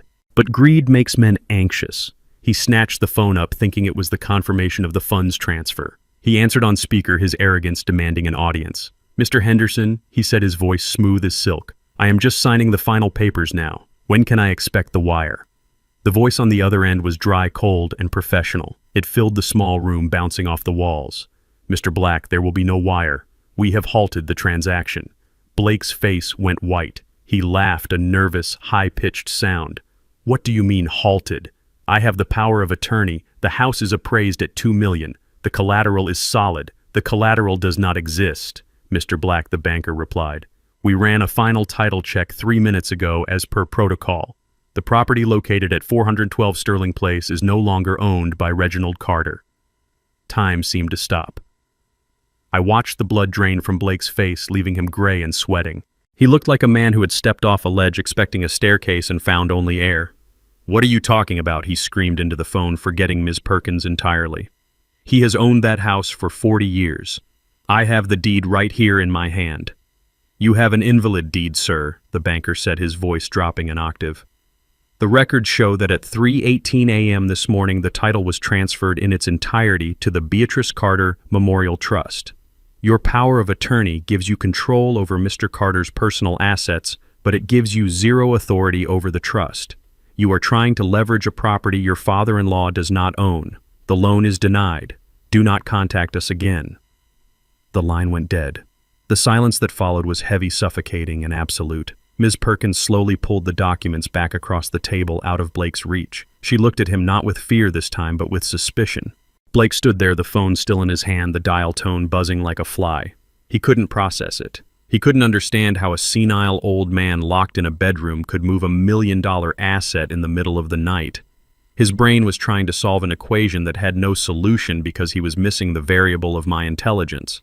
Then the rage took over. It started as a tremor in his hand and exploded upward. He screamed a raw animal sound of frustration and hurled his phone against the wall. It shattered, sending plastic and glass skittering across the floor. He turned on me. His eyes were wide, wild, and red-rimmed. He looked like a cornered rat that had just realized the trap was inescapable. "You," he whispered the word, choking him. "You did this. How did you do this? You are brain dead. You are a vegetable." I decided it was time. I stopped slouching. I engaged my core muscles and sat up straight, my spine aligning against the back of the chair. I lifted my head, which had been hanging heavy on my chest. I took a deep breath, inhaling the stale air of the office, and exhaled the persona of the victim. I reached into my pocket and pulled out a handkerchief, wiping the drool from my chin with a slow, deliberate motion. Then I looked at him. I didn't blink. My eyes weren't cloudy or confused. They were clear, sharp, and cold as the steel of the bridges I used to build. I let the silence stretch, letting him see the man he had really been dealing with. I let him see the engineer who calculated loads and stresses for a living. I let him see the father whose heart he had broken. I leaned forward, resting my elbows on the mahogany table, my gaze locking onto his terrified eyes. "I am not the vegetable, Blake," I said, my voice steady and deep, devoid of any tremor. "You are the weed, and I just pulled you up by the roots." The ride back to the brownstone was a blur of aggressive driving and suffocating silence. Blake drove like a man possessed, running red lights and swerving through traffic, his knuckles white on the steering wheel. I sat in the passenger seat saying nothing. I didn't need to speak. The silence was heavier than any shout. When we screeched into the driveway, Blake didn't open my door. He stormed around the car, yanked it open, and dragged me out by the collar of my suit jacket. He hauled me up the front steps, not caring if I stumbled, not caring who saw. He shoved me through the front door and kicked it shut behind us, throwing the deadbolt with a metallic clack that sounded like a prison cell closing. He spun me around and shoved me hard. I flew backward, my feet tangling in the rug, and I hit the hardwood floor with a bone-jarring thud. Pain shot up my hip, the same hip Dr. Evans said was failing due to age, but was actually failing due to poison. Blake stood over me, his chest heaving, his face a mask of twisted red rage. "What is your game, old man?" he screamed, spitting the words at me. "What did you do at that office? How did you move the deed? You are supposed to be brain dead. You are supposed to be drooling in a cup. Answer me." I looked up at him. I didn't cringe. I didn't cower. I placed my hands flat on the floor and pushed myself up. It took effort. The arsenic still coursed through my veins, making my muscles twitch, but my will was stronger than the chemistry in my blood. I stood up slowly, unfolding my full height until I was looking him in the eye. I brushed the dust from my jacket sleeves with deliberate, slow movements. I straightened my tie. I took a breath and let the facade of the helpless invalid fall away completely. "I did what I should have done the first day you walked through that door, Blake," I said, my voice dropping to a low rumble that vibrated in the quiet house. "I protected my family from a parasite. You thought I was weak because I am old. You thought I was stupid because I was quiet. But you forgot one thing. I built this house. I know where every beam lies, and I know how to bring it down on top of you." The shock on his face lasted only a second before it was replaced by a feral violence. He roared a sound of pure animal fury and lunged at me. His fist connected with my jaw, snapping my head back. I tasted blood. I stumbled back, crashing into the hallway table, knocking over a vase that shattered into 1,000 pieces. Blake was on me before I could recover. He grabbed me by the throat and slammed me against the wall, his thumbs digging into my windpipe. "Stop it, Blake, stop it!" Nia came running from the kitchen screaming. She grabbed his arm, trying to pull him off me. Blake didn't even look at her. He just swung his arm back in a violent arc. The back of his hand connected with Nia's face with a sickening crack. She flew backward and hit the floor, sliding across the wood until she hit the baseboard. She lay there stunned, clutching her cheek, blood already seeping between her fingers. "You useless cow," Blake shouted, turning his rage on her. "This is your fault. You couldn't even keep him sedated properly. Do you know what happens now? Do you know what happens when I do not have that money by noon?" He was pacing now, tearing at his hair, his eyes wild. "They are going to kill me, Nia. Marcus and his crew. They are going to cut me into pieces. That $1 million was my life insurance. It was the only thing keeping them from putting a bullet in my head. And your father just signed my death warrant." He looked back at me, and the fear in his eyes morphed into something darker, something final. He realized he had nothing left to lose. A desperate man is dangerous, but a desperate man who thinks he is already dead is a monster. He walked into the kitchen. I watched him go, trying to catch my breath, trying to clear the ringing in my ears. I moved toward Nia, helping her sit up. She looked at me, her eyes wide with terror, and for the first time in years, recognition. She saw me. She saw her father, not the burden she wanted to discard. "Daddy," she whispered. "I am sorry." Blake came back. In his right hand, he held the 8-inch chef's knife Beatrice used to carve the Sunday roast. The steel glinted in the hallway light. "Get up!" he ordered, pointing the knife at us. "What are you doing, Blake?" I asked, stepping in front of Nia, shielding her with my body. "I am improvising," he said, his voice terrifyingly calm. "I cannot get the loan. The trust blocked it. But trusts have beneficiaries. If you die, Reggie, the trust pays out to Nia. And if Nia dies well as her husband, I inherit everything." He took a step closer, the knife steady in his hand. "It is going to be a robbery gone wrong," he muttered, as if writing the script in his head. "A home invasion. Tragic." The intruders broke in looking for the safe. They panicked. They killed the old man. They killed the daughter. I survived. I will be the grieving hero. The police will believe it. This neighborhood is gentrifying, but it still has crime. It happens every day. You will never get away with it, I said, keeping my eyes on the blade, calculating the distance between us. "I have to get away with it," Blake hissed, lunging forward. "Because if I do not, I am dead anyway. I would rather take my chances with a jury than with Marcus. Now move, both of you, downstairs." He waved the knife toward the basement door. The dark maw of the cellar waited below. He wanted us underground where the screams wouldn't be heard, where the blood would be easy to clean. I felt Nia trembling behind me, clutching the back of my jacket. I looked at the basement door and then back at Blake. He thought he was herding sheep to the slaughter. He didn't know he was sending the engineer into the engine room. "Move," he screamed, slashing the air inches from my face. I stepped back, guiding Nia toward the door. I squeezed her hand once hard. A signal. We were going down, but we weren't going down to die. We were going down to war. The basement door gaped open like a black mouth waiting to swallow us whole. Blake jabbed the knife toward my kidneys, his breath hot and ragged on the back of my neck. He was losing control, unraveling into a creature of pure instinct and violence. He thought he was marching us to our execution, but he had forgotten who built this house. He had forgotten that I spent 40 years calculating structural integrity and failure points. I knew exactly where the weak spots were, and right now the weak spot was his arrogance. I stumbled on the threshold, feigning a weakness I no longer felt. My hand slipped into my jacket pocket, my fingers closing around the cold aluminum canister Mrs. Higgins had pressed into my palm 3 nights ago. It was military-grade pepper spray, the kind postal workers use for aggressive dogs. Blake stepped closer, raising the knife for a final shove. That was his mistake. He got too close. I spun around my movement fluid and fast-powered by a surge of adrenaline that burned through the arsenic in my veins. I didn't hesitate. I didn't warn him. I aimed for the eyes and pressed the trigger. The stream of orange liquid hit him point-blank in the face. Blake screamed a sound that wasn't human. It was the shriek of a blinded animal. He dropped the knife, clutching his face with both hands, clawing at his own skin as the chemical burn set in. He staggered back, crashing into the hallway wall, blindly swinging his fists at the empty air. "Run!" I shouted to Nia, grabbing her wrist. Her eyes were wide with shock, her body frozen. I didn't have time to be gentle. I yanked her forward, dragging her through the doorway and down the wooden stairs. She stumbled, her heels clattering on the steps, but I kept my grip iron tight. We hit the concrete floor of the basement, and I immediately spun around to the door. This wasn't a standard interior door. 2 years ago, I had reinforced it with a steel core and heavy-duty deadbolts. I told Blake it was for fire safety, but really, it was because I never trusted the world outside. I slammed the heavy door shut and threw the 3 locking mechanisms into place. The solid thud of the steel bolts sliding home was the most beautiful sound I had ever heard. We were locked in. But more importantly, he was locked out. Upstairs, the house shook.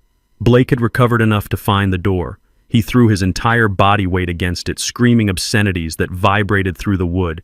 He kicked and pounded his fists, drumming a frantic rhythm of rage and pain. "Open this door," he shrieked, his voice cracking.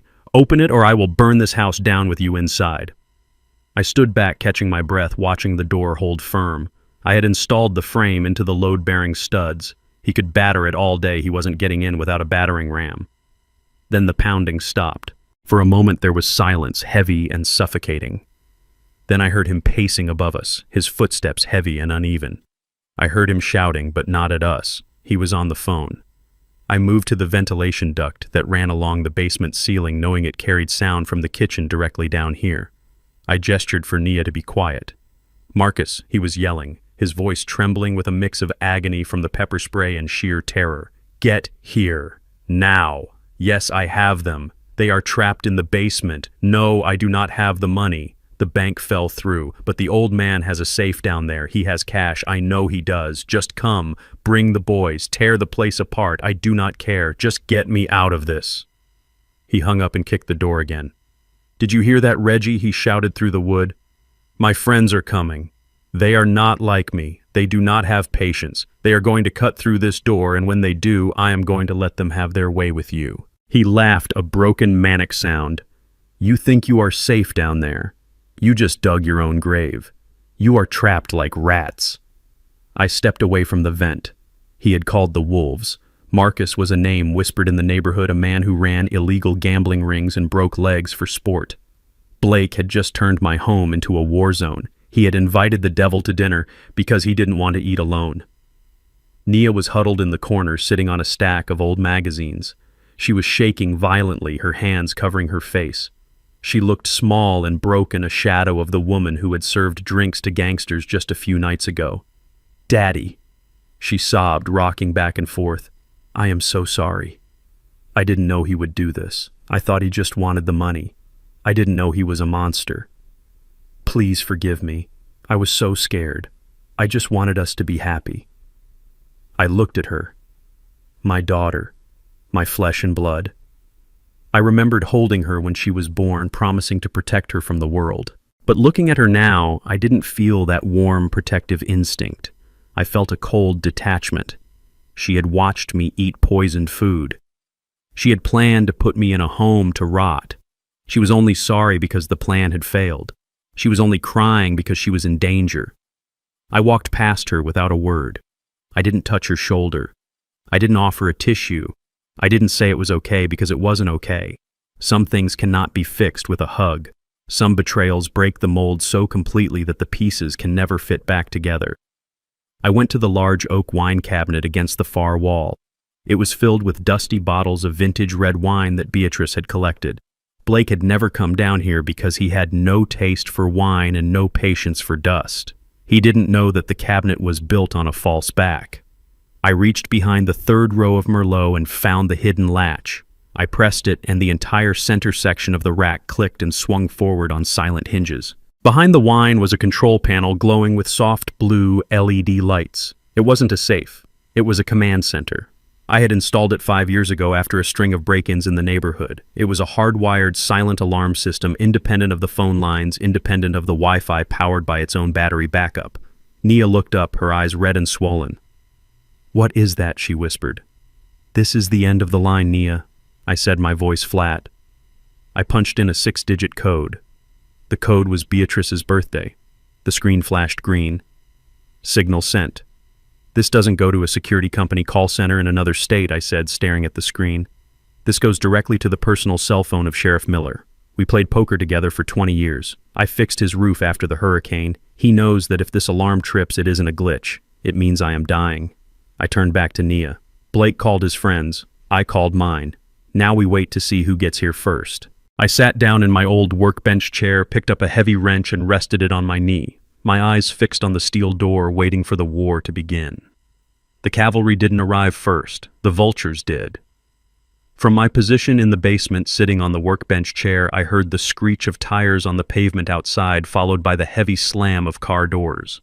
There were no sirens, just the aggressive silence of men who came to collect a debt. I checked my watch. It had been 7 minutes since Blake made the call. Marcus was punctual, I had to give him that. Upstairs, the front door didn't open. It exploded. The sound of splintering wood and shattering glass echoed down the ventilation shaft, loud enough to make Nia scream and cover her head. I heard heavy boots stomping on the hardwood floors, boots that didn't care about scratching the finish. Then came Blake's voice, shrill and terrified. "Marcus, wait, please let me explain." The bank had a glitch. The sound of a fist hitting flesh is distinctive. It is a wet, heavy thud that you feel in your own teeth. Blake stopped talking mid-sentence, and I heard a body hit the floor hard. A deep voice rumbled through the floorboards, vibrating the dust in the basement air. "I do not care about glitches, Blake. You said you had my money. You said $1 million by noon. It is 12:15. Please." Blake sobbed, and I could hear him scrambling backward, probably knocking over the hallway table. "I have assets, the house, the car. Just give me a week." Another thud, then the sound of furniture breaking. They were tearing the place apart. I heard the crash of the china cabinet in the dining room, the one filled with Beatrice's collection. Each crash was a piece of my history being destroyed by the consequences of Blake's greed. But I didn't flinch. I sat still, my hands folded over the wrench, my breathing steady. I wasn't protecting the house anymore. I was protecting the truth. Upstairs, the beating continued. Blake was screaming now, begging for mercy, begging for time, but Marcus wasn't a bank. He didn't offer extensions. He offered pain. Then the screaming changed. It wasn't just pain anymore, it was desperation. Blake realized he was going to die right there on my rug. He needed a scapegoat. He needed a distraction. I heard him yell, his voice cracking with blood and mucus. The old man, he is downstairs, he is in the basement, he has a safe, a secret safe. He has millions in cash, Marcus. Millions. I shook my head. He was selling me out even as he bled. He was willing to let these wolves tear me apart if it bought him 5 more minutes of life. I heard the heavy boots move toward the basement door. The handle jiggled, then rattled violently. Locked, one of the thugs grunted. "Get the drill," Marcus ordered. The sound of an industrial hammer drill is deafening in an enclosed space. The bit into the steel core of the door with a high-pitched shriek that made my teeth ache. Sparks flew from the hinges, illuminating the dark stairwell. Nia was curled in a ball on the floor, sobbing hysterically, her hands over her ears. She looked at me with wide, terrified eyes, begging me to do something, begging me to save us. But I didn't move. I watched the door vibrate. I watched the paint blister from the heat of the friction. They were cutting through the deadbolts. It would take them about 3 minutes. I stood up slowly and walked to the back of the room. I wasn't going for a weapon. I was going for the remote control. I pointed it at the large flat-screen monitor mounted on the wall above the workbench, the one I used for reviewing blueprints. I pressed the power button. The screen hummed to life, bathing the dusty basement in a cool blue glow. I adjusted the webcam that was mounted on top of it, positioning it so it captured the doorme and the cowering figure of Nia. The drill whined one last time and then crunched through. The door groaned. A heavy boot kicked it, and it swung open, banging against the concrete wall. 3 men stood on the stairs, silhouetted by the light from the hallway. They were huge, holding crowbars and guns. Blake was behind them, his face a ruin of blood and bruises, pointing a shaking finger at me. "There he is," he screamed. "Get the money. Kill him if you have to, just get the money." Marcus stepped down onto the basement floor, his gun raised. "Where is the safe, old man?" he growled. I didn't raise my hands. I didn't beg. I just pointed a finger at the large screen behind me. "Say hello to the world, gentlemen," I said, my voice calm and authoritative. Marcus looked up. Blake looked up. The thugs looked up. On the screen was a live video feed. But it wasn't just a mirror image. It was the interface of Facebook Live and YouTube simultaneously. The red live icon was pulsing in the corner, and next to it was the viewer count. 15,000 people. The numbers were climbing by the second. The chat box on the side was scrolling so fast, it was a blur of text. "Call the police. Those are guns. Oh my God, is that Blake? I am recording this. The cops are on the way." I had started the stream the moment I heard the car doors slam upstairs using the hidden cameras I had installed in the living room. The world had watched Marcus break down my door. They had watched him beat Blake. They had heard Blake order my execution. And now they were looking directly into the faces of the men holding guns in my basement. "You are live on the internet," I said, my voice echoing in the sudden silence. 15,000 witnesses. Every face here has been screen captured. Every threat has been recorded. The cloud servers backed up the footage 10 seconds ago. You can shoot me, but you cannot shoot the internet. Marcus lowered his gun slowly, his face draining of color. He was a criminal, but he wasn't stupid. He knew what this meant. It meant his face was currently on thousands of phones across the city. It meant anonymity was gone. It meant the game was over. Blake stared at the screen, his mouth open, blood dripping from his chin onto his shirt. He looked at the viewer count, and then he looked at me. For the first time, he didn't see a weak old man. He saw the engineer who had designed the trap that just snapped his neck. "We are leaving," Marcus said, backing up the stairs, his eyes never leaving the camera. "We were never here." "You can run," I said, sitting back down in my chair. "But you are already famous." And then from the distance, growing louder every second, came the sound I had been waiting for. Sirens. Dozens of them. The cavalry had finally arrived, but the war was already won. The wail of sirens outside was not a warning. It was a tsunami of sound that vibrated the concrete floor beneath my feet. Marcus and his thugs froze, their eyes darting from the screen to the stairs. They knew the difference between a patrol car responding to a noise complaint and a tactical deployment. This was the latter. I heard the bullhorn echo from the street demanding surrender, but the words were drowned out by the sound of the front and back doors being breached simultaneously. It sounded like the house was being torn apart by giant metal claws. Glass shattered upstairs, heavy boots thundered across the floorboards, and the distinct pop and hiss of tear gas canisters firing filled the air. Marcus didn't hesitate. He dropped his gun on the basement floor and raised his hands, kneeling down instantly. He was a career criminal, and he knew when a situation had gone from bad to fatal. His thugs followed suit, dropping crowbars and pistols, terrified of the red laser dots that I imagined were already sweeping the windows upstairs. But Blake didn't kneel. Blake was not a professional criminal. He was a desperate amateur fueled by adrenaline and the terrifying certainty that his life was over. He looked at the stairs where white smoke was beginning to drift down, carrying the stinging scent of chemical agents.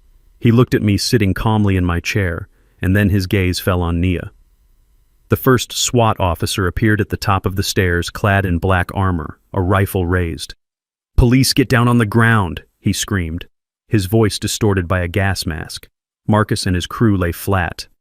But Blake moved with a speed born of pure panic. He didn't run toward the police. He ran toward Nia. He grabbed her by her hair, yanking her up from the floor with a violence that made her scream. He spun her around, pulling her body against his, using her as a shield between him and the rifles at the top of the stairs. He raised the chef's knife, the same one he had threatened me with earlier, and pressed the blade against the soft skin of her throat. "Back off," he screamed, his voice cracking into a high-pitched shriek of hysteria. "I will kill her. I swear to God I will open her up. Get back or she dies." The officers froze. The red laser sights danced on Blake's forehead, but they couldn't take the shot. He was moving too much, shaking Nia like a rag doll, keeping her head right in front of his own. I stood up slowly, my hands raised, showing the police I was unarmed, but my eyes never left Blake. "Blake, let her go," I said, my voice steady despite the terror gripping my heart. "It is over. There is nowhere to go." He turned the knife slightly, and a thin line of red appeared on Nia's neck. "Shut up, old man," he spat, saliva flying from his mouth. "This is your fault. You did this. You ruined everything. I just needed the money. Why couldn't you just die? Why did you have to be so stubborn?" Nia was sobbing, but she wasn't looking at the knife. She wasn't looking at the police. She was looking at me. Her eyes were wide, filled with tears and a profound realization. In that moment, the spell broke. The manipulation, the lies, the gaslighting, it all dissolved. She saw the man holding a knife to her throat, not as her husband, but as the monster he had always been. And she saw me not as a burden, but as the father who had tried to warn her. "Daddy," she whispered, her lips barely moving. "I am sorry. Please forgive me." It was the apology I had waited years to hear, but it came at the edge of a blade. I looked at her, and I tried to send every ounce of love and forgiveness I had left in my soul through my eyes. I wanted her to know that despite the poison, despite the betrayal, she was still my daughter. Blake started to drag her backward toward the dark corner of the basement, away from the stairs, seeking cover. He was ranting now, babbling about helicopters and getaway cars, completely detached from reality. He didn't realize that the basement window, the small rectangular one high up on the wall behind the workbench, had been broken by the vibration of the drill earlier. He didn't know that there was a clear line of sight from the backyard. I saw the shadow move across the window before Blake did. I saw the glint of a barrel in the moonlight filtering through the broken glass. A sniper from the tactical team had positioned himself in the garden. "Naya, close your eyes," I commanded, my voice cutting through Blake's screaming. She obeyed instantly, trusting me for the first time in a decade. The shot was deafening in the enclosed space. It wasn't a bang, it was a crack like lightning striking the foundation. Blake's right shoulder exploded. The impact spun him around, throwing him away from Nia and slamming him against the washing machine. The knife clattered to the floor, sliding across the concrete. Blake slumped to the ground, clutching his shattered shoulder, screaming in agony. The blood was bright red against his white shirt. He wasn't dead, but he was done. Nia collapsed to her knees, gasping for air, her hand flying to the small cut on her neck. Officers swarmed down the stairs, a tide of black uniforms and shouting voices. They were on Blake in seconds, zip-tying his hands behind his back, ignoring his screams of pain. They cuffed Marcus and his thugs, dragging them up the stairs. A medic rushed to Nia, checking her neck, wrapping a blanket around her shoulders. She was shaking violently in shock. She looked up at me, reaching out a trembling hand. I walked over to her. I didn't hug her. Not yet. I squeezed her hand once hard, just like I had done upstairs before we went into battle. It was a promise that we survived. I turned away from her and looked at Blake. He was writhing on the floor, his face gray with shock. He looked up at me, his eyes filled with hate and fear. I walked toward him. The officers tried to guide me away, but I shrugged them off. I walked right up to him. I stepped over his legs, looking down at him like he was a stain on my floor that needed to be scrubbed out. "I told you, Blake," I said softly so only he could hear. "I built this house, and I just buried you in it." I walked up the stairs, out of the basement and into the flashing lights of the living room, leaving the darkness behind me forever. I sat behind the one-way glass of the interrogation room, watching a man who had no spine. Blake sat at the metal table, his right shoulder heavily bandaged and his arm in a sling from the sniper round that had taken him down. He looked pale and sweaty, the pain meds clearly wearing off, but his mouth was still moving fast. I listened to the audio feed through the speakers in the observation room, standing next to Sheriff Miller. I expected Blake to lawyer up or stay silent, but I should have known better. Cowards do not stay silent when they think they can talk their way out of a cage. Blake was singing, but he wasn't confessing. He was blaming. It was all Nia. He said, his voice trembling with a fake sob. "She is the one who hated him. She has hated him for years. She said he was controlling. She said he was ruining our marriage. I just wanted to move away, but she insisted we needed the money. She bought the poison. She put it in his food. I tried to stop her, but she threatened to leave me." I watched him wipe his nose with his good hand, his eyes wide and pleading as he looked at the detective. He was painting a picture of a manipulated husband, a victim of a cruel wife, and an overbearing father-in-law. He claimed he didn't know about the loan fraud, that Nia had forged the documents. He claimed the casino night was Nia's idea to raise money to pay off debts he didn't know she had. It was a masterclass in gaslighting. He was willing to send the mother of his child to prison for life just to shave a few years off his own sentence. He looked at the detective and said, "I love that old man. I respected him. I was just trying to protect him from his own daughter." The audacity made my stomach turn. He was using the very racism he harbored to his advantage, playing the role of the innocent white man caught in a dysfunctional black family's drama. He thought that if he cried hard enough, if he played the victim well enough, the police might overlook the knife he held to my daughter's throat. He was betting on his privilege one last time. Sheriff Miller looked at me, his jaw set tight. He turned off the audio feed. "Do you want to hear more, Reggie?" he asked. I shook my head. I had heard enough. I didn't need to hear any more lies. I needed to show them the truth. I walked into the interrogation room. Blake looked up, and for a second he looked relieved, thinking maybe I was there to save him. That hope died instantly when he saw the plastic evidence bag in my hand. I didn't sit down. I walked right up to the table and placed two items on the cold metal surface between us. The first was a small black SD card taken from the camera I had hidden in the smoke detector. The second was a stiff, purple-stained linen napkin sealed in plastic. "This is not hearsay, Blake," I said, my voice filling the small room. "This is science. And this is your voice." I looked at the detective. "Play the audio file labeled Kitchen Tuesday Night." The detective plugged the card into his laptop.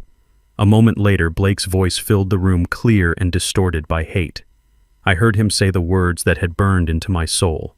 "This old black man is tough like leather. I am increasing the dose starting tonight. He won't survive the week." Then the sound of him laughing. Then the sound of him discussing the nursing home in the Glades. Blake's face went gray. He slumped in his chair, the fight draining out of him. But I wasn't done. I pointed to the napkin. "And this," I said, "is the vintage Cabernet you tried to force feed me last night. I didn't drink it, Blake. I spit it into this napkin. The lab boys are running the tests right now, but we both know what they are going to find. High concentrations of arsenic mixed with alcohol. That is premeditated attempted murder. That is a biological weapon. And because you crossed state lines to buy the poison that makes it a federal crime." I leaned in close, my hands flat on the table. "You tried to frame my daughter. You tried to frame me as senile. But the only thing you succeeded in doing was recording your own confession. You called me a slur in my own house. You tried to sell my legacy. Now you are going to pay for it with the rest of your life." Blake didn't speak. He just stared at the napkin, the red stain looking like dried blood. He knew it was over. The narrative he had spun, the victimhood he had claimed, it all evaporated under the weight of hard evidence. He wasn't a victim. He was a predator who had walked into a trap. I left Blake in the room with his silence and walked back into the hallway. The station was buzzing with activity officers processing the thugs from the basement and cataloging the evidence from the casino. Sheriff Miller guided me toward another observation room down the hall. Through the glass, I saw Nia. She wasn't in an interrogation room. She was in a holding cell, sitting on a metal bench with her head in her hands. She looked small, broken, and utterly alone. Her neck was bandaged where the knife had cut her. She was rocking back and forth, crying softly. Reggie, the sheriff, said gently, "She has been asking for you. She told us everything. She corroborated your story about the poison. She admitted she knew. She admitted she helped. But she says she was scared. She says he threatened her. Do you want to go in? You can talk to her if you want." I looked at my daughter. I remembered teaching her to ride a bicycle holding the back of the seat until she found her balance. I remembered her graduation day, how proud I was when she walked across the stage. I loved her. God help me, I loved her more than I loved myself. Every instinct in my body screamed at me to go in there, to hold her, to tell her it was going to be okay, to hire the best lawyer I could find and get her out of this mess. But then I remembered the kitchen table. I remembered her voice saying, "I do not want to watch him suffer, I just want him out of the way." I remembered her serving drinks to the men who were destroying my home. She hadn't been a hostage. She had been a participant. She had watched her husband poison her father day after day, and she had said nothing. She had chosen her comfort over my life. If I saved her now, I wouldn't be helping her. I would be enabling the weakness that had nearly killed us both. I took a deep breath, the air in the station tasting of stale coffee and floor wax. I turned my back on the glass. "No, Sheriff," I said, my voice cracking slightly before finding its strength. "I do not want to see her." "But she is your daughter, Reggie," the sheriff said, surprised. "I know," I said, "and that is why this is the hardest thing I have ever done. But she is also an adult who made a choice. She watched a man try to kill me, and she helped him set the table. Process her according to the law. Charge her as an accessory. Charge her with conspiracy. Let a jury decide if she was scared or if she was greedy." I looked back one last time at the woman weeping on the bench. "I do not have a daughter who helps kill her father," I whispered. "That woman in there is a stranger to me." I walked out of the station into the cool night air. I was alone. My house was a crime scene. My family was in cells. My heart was broken. But I was alive, and for the first time in a long time, I was free. 6 months of legal maneuvering had transformed the monster who tried to kill me into a victim. I sat in the front row of the gallery watching the performance of a lifetime. Blake sat at the defense table wearing a sweater vest and wire-rimmed glasses, looking more like a misunderstood graduate student than a man who had poisoned his father-in-law. His lawyer, a high-priced shark paid for by liquidating the last of Blake's hidden assets, was pacing in front of the jury box, weaving a tale of tragedy. He didn't deny the poisoning. He didn't deny the fraud. He denied the intent. He argued that Blake was suffering from a dissociative psychotic break induced by the extreme stress of the gambling debts. He painted a picture of a man hunted by the mob, his mind fracturing under the threat of violence until he could no longer distinguish right from wrong. "He is not a murderer," the lawyer bellowed, pointing a finger at Blake, who hung his head in practiced shame. "He is a desperate man who snapped. He was not trying to kill Reginald Carter out of malice. He was trying to solve an impossible equation in a broken mind. He believed he was saving his family from the loan sharks. He needs a hospital, not a prison cell." I listened to this narrative and felt a cold fire in my gut. It was insulting. It was a mockery of the precision Blake had used. A psychotic man doesn't research chemical half-lives. A broken mind doesn't forge a signature with a steady hand. A victim doesn't hold a knife to his wife's throat and use her as a human shield. I looked at the jury. They were listening. Some looked sympathetic. Blake was young, white, and handsome. He fit the profile of someone who deserved a second chance in their eyes. I realized then that the truth wasn't enough. I had to dismantle his character the same way I dismantled a faulty bridge. I had to show them the cracks in the steel. When the prosecutor called my name, I walked to the witness stand with the same steady gait I used to walk beam lines 50 stories in the air. I placed my hand on the Bible and swore to tell the truth. But I wasn't there to tell a sob story. I wasn't there to cry about my broken heart or my betrayed trust. Tears make people uncomfortable. Facts make them listen. The defense attorney tried to rattle me during cross-examination. He asked about my relationship with Nia, about my grief over Beatrice, about my own mental state. He wanted to make me look emotional, unstable, and vindictive. "Mr. Carter, do you not feel any sympathy for the pressure your son-in-law was under?" he asked, his voice dripping with condescension. I leaned into the microphone. My face was a mask of stone. I didn't look at the lawyer. I looked directly at the jury. "Sympathy is an emotion," I said, my voice devoid of any inflection. "Let us talk about data." On October 4th at 7 p.m., Blake purchased 3 ounces of arsenic trioxide from an online supplier using a burner phone. He didn't buy it in a panic. He used a VPN to hide his IP address. That is calculation, not psychosis. On November 2nd, he forged a deed of trust. He practiced my signature 47 times on a legal pad we found in his desk. That is repetition, not a break from reality. On the night of the raid, he checked his watch 3 times while waiting for the loan sharks. He wasn't hallucinating. He was managing a schedule. I pulled a piece of paper from my pocket. The lethal dose of arsenic for a man of my weight is 120 milligrams. The toxicology report showed I had ingested 80 milligrams over 3 weeks. He wasn't trying to kill me in a fit of rage. He was mathematically keeping me just below the threshold of death to induce symptoms of dementia so he could steal my property. That is not insanity, sir. That is engineering. The courtroom went silent. I saw the jurors' faces change. The sympathy evaporated, replaced by a cold realization. They weren't looking at a sick boy anymore. They were looking at a predator. Blake stared at me, his mask slipping, his eyes filled with the same hatred I had seen in the basement. I held his gaze. I let him see that his narrative had just crashed against the wall of my logic. The jury deliberated for less than 4 hours. When they returned, the foreman did not look at the defense table. That was the tell. I sat perfectly still, my hands folded in my lap as the judge asked for the verdict. In the matter of the State versus Blake Anderson on the charge of attempted first-degree murder, we find the defendant guilty. On the charge of kidnapping, guilty. On the charge of wire fraud and elder abuse, guilty. Blake let out a sound like a deflating tire. He slumped forward, his head hitting the table. But the judge wasn't finished. "Mr. Anderson, your actions were not only criminal, they were heinous. You preyed on the vulnerable, you betrayed the sacred trust of family. You attempted to weaponize the legal system against your victim. I sentence you to life in prison without the possibility of parole." Blake screamed. It was a raw, ugly sound. He was dragged out of the courtroom by 3 bailiffs, kicking and shouting that it wasn't fair that he was the victim. I watched him go, and I felt nothing. No joy, no relief, just the satisfaction of a load-bearing wall finally being removed safely. Then it was Nia's turn. She stood up, her lawyer gripping her arm to keep her steady. She looked thin and pale, the scar on her neck a jagged reminder of her husband's love. She looked at me, her eyes begging for a miracle I could not give her. Nia Anderson, the judge, said, his voice softer but no less firm. You were not the architect of this plan, but you were the foundation that allowed it to stand. You watched your father being poisoned and you did nothing. You facilitated a crime that nearly ended a life. For the charges of conspiracy and accessory to attempted murder, I sentence you to 12 years in a state penitentiary.